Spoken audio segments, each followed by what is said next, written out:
ಇದೇ ಮೇಷರಾಶಿಯವರಿಗೆ ತುಂಬ ನಿದ್ರೆ ಆವರಿಸ್ಕೊಳ್ತಾ ಇದೆ.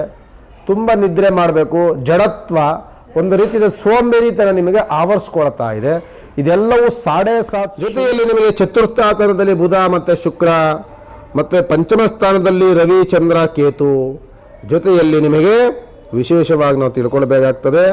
ಆಗಸ್ಟ್ ತಿಂಗಳಲ್ಲಿ ಕುಜ 6ನೇ ಮನೆಯಲ್ಲಿದ್ದು ಎಲ್ಲವೂ ಸಹ ಯಾವುದಾದ್ರೂ ಒಂದು ನೋಡೋಣ ಅಂತ ಅಂದರೆ ಒಂದಲ್ಲ ಒಂದು ಗ್ರಹದ ವಾತಾವರಣಗಳು. ಶ್ರೀ ಗುರುಭ್ಯೋ ನಮಃ. ಶ್ರೀಮತೆ ರಾಮಾನುಜಾಚಾರ್ಯಾಯ ನಮಃ.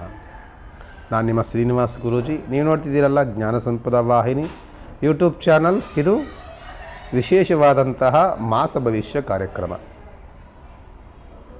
ಈ ಮಾಸ ಭವಿಷ್ಯ ಕಾರ್ಯಕ್ರಮದಲ್ಲಿ ಆರಂಭದ ಮೇಷರಾಶಿ.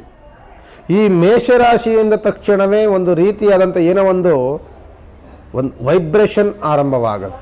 ಈ ಮೇಷರಾಶಿಗೆ ಈಗ ಇರುವಂತಹ ಗ್ರಹಗಳೆಲ್ಲವೂ ಸಹ ಒಂದಲ್ಲ ಒಂದು ಅಡೆತಡೆಗಳನ್ನು ತಂದೊಡ್ಡುವಂಥ ಗ್ರಹಗಳೇ. ನಿಮಗೆ ನೋಡಿ, ದ್ವಾದಶ ಸ್ಥಾನದಲ್ಲಿ ಶನಿ ಬಂದ ಅಂತಂದರೆ ಮಾರಕ ಶನಿ ಅಂತ ಹೇಳ್ತಿರ್ತೀವಿ. ಮೇಷರಾಶಿಯವರಿಗೆ ಇತ್ತೀಚಿನ ದಿನಗಳಲ್ಲಿ ಕೆಲಸಗಳೆಲ್ಲವೂ ಸಹ ಭಾಳ ಮಂದಗತಿಯಲ್ಲಿ ನಡೀತಾ ಇದೆ. ತುಂಬ ನಿಧಾನವಾಗಿ, ಯಾವುದು ಫಾಸ್ಟಾಗಿ ನಡೆಯೋದಿಲ್ಲ. ಅದೇ ರೀತಿಯಾಗಿ ಕೋಪದ ವಾತಾವರಣ ಜಾಸ್ತಿ ಆಗ್ತಾ ಇದೆ. ಇದೇ ಮೇಷರಾಶಿಯವರಿಗೆ ತುಂಬ ನಿದ್ರೆ ಆವರಿಸ್ಕೊಳ್ತಾ ಇದೆ. ತುಂಬ ನಿದ್ರೆ ಮಾಡಬೇಕು, ಜಡತ್ವ, ಒಂದು ರೀತಿಯ ಸೋಂಬೇರಿತನ ನಿಮಗೆ ಆವರಿಸ್ಕೊಳ್ತಾ ಇದೆ. ಇದೆಲ್ಲವೂ 7.5 ಶನಿಯಿಂದ ನಿಮಗೆ ಬರುತ್ತೆ. ಇಲ್ಲಿ ನಿಮಗೆ 3ನೇ ಮನೆಯಲ್ಲಿ ಗುರುವಿನ ಯೋಗವಿದ್ದರೂ ಸಹ ಶನಿಯ ಸಂಕಷ್ಟದ ಈ ಸಂದರ್ಭ ಗುರುವಿನ ಫಲ ನಮಗೆ ಗೊತ್ತಾಗ್ತಾ ಇಲ್ಲ. ಆದರೂ ಸಹ ಮೇಷರಾಶಿಯವರು ಶುಭ ಕಾರ್ಯಗಳನ್ನು ಮಾಡಲಿಕ್ಕೆ ತೊಂದರೆ ಇಲ್ಲ. ಮದುವೆ ಮುಂಜಿಗಳು, ನಿಮ್ಮ ಮನೆಯಲ್ಲಿ ವ್ಯವಹಾರಗಳಾಗುವಂಥದ್ದು, ಹೊಸ ಹೊಸ ಕೆಲಸಗಳನ್ನು ಆರಂಭ ಮಾಡಲಿಕ್ಕೆ ಗುರುವಿನ ಯೋಗ ಫಲ ನಿಮಗೆ ಸಿಗುತ್ತೆ. ಜೊತೆಯಲ್ಲಿ ನಿಮಗೆ ಚತುರ್ಥಾತನದಲ್ಲಿ ಬುಧ ಮತ್ತು ಶುಕ್ರ ಮತ್ತು ಪಂಚಮ ಸ್ಥಾನದಲ್ಲಿ ರವಿ ಚಂದ್ರ ಕೇತು ಜೊತೆಯಲ್ಲಿ ನಿಮಗೆ ವಿಶೇಷವಾಗಿ ನಾವು ತಿಳ್ಕೊಳ್ಬೇಕಾಗ್ತದೆ. ಆಗಸ್ಟ್ ತಿಂಗಳಲ್ಲಿ ಕುಜ 6ನೇ ಮನೆಯಲ್ಲಿದ್ದು ಎಲ್ಲವೂ ಸಹ ಯಾವುದಾದ್ರೂ ಒಂದು ನೋಡೋಣ ಅಂತ ಅಂದರೆ ಒಂದಲ್ಲ ಒಂದು ಗ್ರಹದ ವಾತಾವರಣಗಳು, ಅಡೆತಡೆಗಳು, ಅಪನಿಂದನೆಗಳು, ತೊಂದರೆ ತಾಪತ್ರಗಳು, ವ್ಯವಹಾರದಲ್ಲಿ ಅಂತೂ ಕೆಡಿಸುವಂಥ ಗ್ರಹಗಳು ತುಂಬ ಹೆಚ್ಚಿನದಾಗಿದೆ. ನಿಮ್ಮನ್ನು ಅಪನಿಂದನೆ ಮಾಡುವಂಥ ಜನಗಳು ಜಾಸ್ತಿ ಆಗ್ತಾರೆ. ಅಪವಾದಕ್ಕೆ ಗುರಿಯನ್ನು ಮಾಡುವಂಥ ಜನಗಳು ಜಾಸ್ತಿ ಆಗ್ತಾರೆ.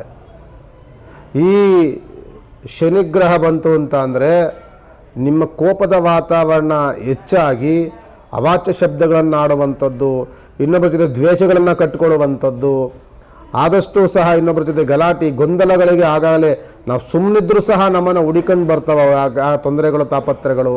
ಕೊನೆಗೆ ನಾವೇನಾದರೂ ಸಣ್ಣ ಪುಟ್ಟ ಅವಘಡಗಳನ್ನು ಮಾಡಿದರೆ ಪೊಲೀಸ್ ಸ್ಟೇಷನ್ ಮೆಟ್ಲು ಹೋಗ್ತೀವಿ, ಕೊನೆಗೆ ಜೈಲಲ್ಲೂ 1-2 ದಿನ ಇದ್ದು ಬರ್ತೀವಿ. ಆದ್ದರಿಂದ ಕೋಪಕ್ಕೆ ಬುದ್ಧಿಯನ್ನು ಕೊಡಬಾರ್ದು. 4 ಜನ ಬಂದು ನಮ್ಮ ಬೈದರೂ ಸಹ ನಾವು ಸೈಲೆಂಟ್ ಆಗಲಿಕ್ಕೆ ಬರ್ತು, ಅದಕ್ಕೆ ರಿವರ್ಸ್ ಆನ್ಸರ್ ಕೊಡ್ತೀವಿ ಅಂತ ಅಂದರೆ ಅವನಿಂದ ತೊಂದರೆಗಳೇ ಜಾಸ್ತಿ ಹೊರತು ಯಾವುದೂ ಒಳ್ಳೆಯದಾಗಲ್ಲ. ಇನ್ನೊಬ್ಬರ ಮೇಲೆ ಕೈ ಮಾಡೋದಾಗಲಿ, ಇನ್ನೊಬ್ಬರ ಮೇಲೆ ಯಾವುದಾದ್ರೂ ಕಾನೂನು ಬಾಹಿರ ಚಟುವಟಿಕೆಗಳಲ್ಲಿ ಖಂಡಿತವಾಗಿ ಭಾಗವಹಿಸಬಾರ್ದು.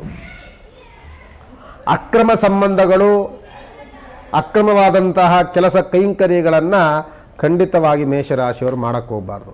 ಇದನ್ನು ಮಾಡೋಕ್ಕೆ ಹೋದಾಗ ನಿಮಗೆ ಈಗ ಆರಂಭದಲ್ಲಿ ನಿಮಗೆ 1-2 ದಿನ ಸುಖ ಅಷ್ಟೇ. 3ನೇ ದಿನಕ್ಕೆ ನಿಮಗೆ ಆಲೆ ಗ್ರಹಚಾರ ಅನ್ನುವಂಥದ್ದು ಕಾಲ ಸುತ್ತಾಕೊಂಡ್ರೆ ಬೆಂಬಿಡದೆ ನಿಮ್ಮನ್ನು ಸುಮಾರು 7.5 ವರ್ಷಗಳ ಕಾಲವೂ ಸಹ ನಿಮ್ಮನ್ನು ಕಾಡುತ್ತೆ, ತೊಂದರೆ ಕೊಡುತ್ತೆ, ಸಂಕಷ್ಟವನ್ನು ತಂದೊಡ್ಡುತ್ತೆ. ನೀವು ಅದು ಆ ಸುಳಿಗಳಿಂದ ನೀವು ಬಿಡಿಸ್ಕೊಂಬರಲಿಕ್ಕೆ ಬಹಳ ಕಷ್ಟಕರವಾದಂಥ ವಾತಾವರಣವನ್ನು ಅದು ನಿರ್ಮಾಣವನ್ನು ಮಾಡುತ್ತೆ. ಎಚ್ಚರಿಕೆಯನ್ನು ವಹಿಸಬೇಕಾಗ್ತದೆ ಮೇಷರಾಶಿಯವರು.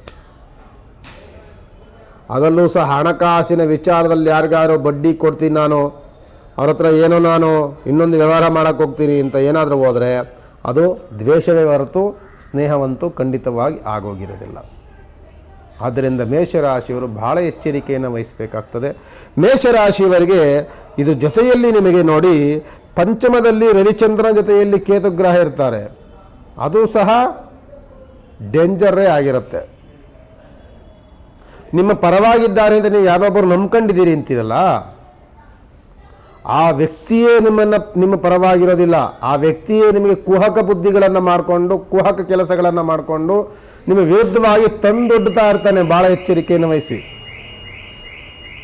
ಈ ಮೇಷರಾಶಿಯವರು ಯಾವುದೋ ಒಬ್ಬ ಲಾಯರ್ ಇದ್ದಾರೆ, ನಾನು ಯಾವುದೋ ಒಂದು ಕೋರ್ಟ್ ಕೆಲಸ ಮಾಡ್ತಿದ್ದೀನಿ ಅಂತಂದರೆ ಆ ಲಾಯರ್ ಮಿಂಗಲ್ ಆಗಿರ್ತಾರೆ. ಅಲ್ಲೇ ಕೇವಲ ನಿಮಗೆ ಮಾತ್ರ ಅವ್ರು ನಿಮ್ಮ ಲಾಯರ್ ಅನ್ನೋದು ಅನ್ನಿಸ್ತಾ ಇರ್ತಾರೆ. ಆಪೋಸಿಟ್ ಇರುವಂಥ ವ್ಯಕ್ತಿಗಳಿಗೂ ಸಹ ಅವರಲ್ಲೇ ಮಿಂಗಲ್ಲಾಗಿ ವ್ಯವಹಾರಗಳನ್ನು ಮಾಡ್ತಿರ್ತಾರೆ. ನಾನು ಉದಾಹರಣೆ ಕೊಟ್ಟಿದ್ದು. ಆದ್ದರಿಂದ ಇಂತಹ ವಾತಾವರಣ ಇರುತ್ತೆ ಮೇಷರಾಶಿಯವರು.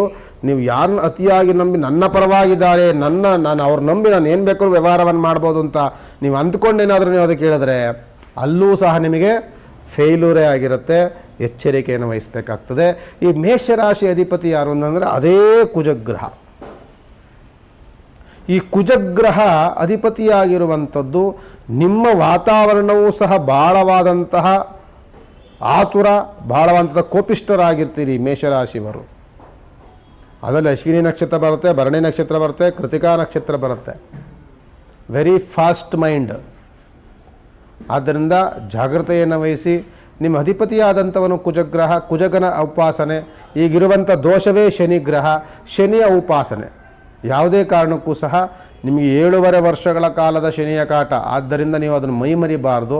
ನಿಮಗೆ ಎಲ್ಲೇ ಶನಿಮಾತ್ಮನ ದೇವಸ್ಥಾನ ಸಿಕ್ಕಿದ್ರೆ 1/4 ಲೀಟ್ರ್ ದೀಪದೆಣ್ಣೆ ತಗೊಂಡೋಗಿ ಅಲ್ಲಿ ಕೊಟ್ಬಿಡಿ, ಒಂದು ನಮಸ್ಕಾರ ಮಾಡ್ಕೊಂಡು ಬನ್ನಿ. ಅಲ್ಲಿ ದೀಪದೆಣ್ಣೆ ಸಿಗ್ತಿಲ್ವಾ, ಒಂದು ಸ್ವಲ್ಪ ತುಳಸಿ ಸಿಗುತ್ತಾ, ಒಂದು ಸ್ವಲ್ಪ ತುಳಸಿ ತಗೊಂಡು ಕೊಡಿ, ಅರ್ಚನೆ ಮಾಡಿಸ್ಕೊಂಡು ಬನ್ನಿ.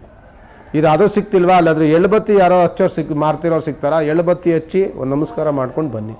ಇದೆಲ್ಲವೂ ಸಹ ಶನಿಗೆ ಸೂರ್ಯನ ಬೆಳಕಿದ್ದಾಗ ಶನಿಗೆ ಪವರ್ ಕಡಿಮೆ. ಶನಿಯ ಉಪಾಸನೆ ಯಾವಾಗಿದ್ದರೂ ಸಹ ಅದು ಸಾಯಂಕಾಲವೇ, ಸೂರ್ಯ ಮುಳುಗಿದ ನಂತರವೇ ಶನಿಗೆ ಅತ್ಯಂತ ಅನುಗ್ರಹ ನೀಡುವಂಥದ್ದು. ಆ ಬೆಳಗಿನ ಕಾಲದ ಆರಾಧನೆ, ಬೆಳಗಿನ ಕಾಲದ ಪೂಜೆ ಶನಿಗೆ ಅಷ್ಟು ಫಲವನ್ನು ನಾವು ನಿರೀಕ್ಷೆ ಮಾಡಲಿಕ್ಕಾಗೋದಿಲ್ಲ. ಆದ್ದರಿಂದ ಸಾಯಂಕಾಲ ಸೂರ್ಯ ಮುಳುಗಿದ ಮೇಲೆ ಹೋಗಿ ಶನಿಯ ಉಪಾಸನೆಯನ್ನು ಮಾಡ್ಕೊಂಡು ಬನ್ನಿ, ಅನುಕೂಲಕರವಾಗುತ್ತೆ ಮೇಷರಾಶಿಯವರಿಗೆ ಅಂತ ಹೇಳ್ತಾ ವಿಶೇಷವಾದಂಥ ಸಂಚಿಕೆಗೆ ಮಂಗಳವನ್ನು ಮಾಡ್ತೇವೆ. ಭಗವಂತ ನಿಮಗೆ ಒಳಿತನ್ನು ಮಾಡಿ. ನಮಸ್ಕಾರ.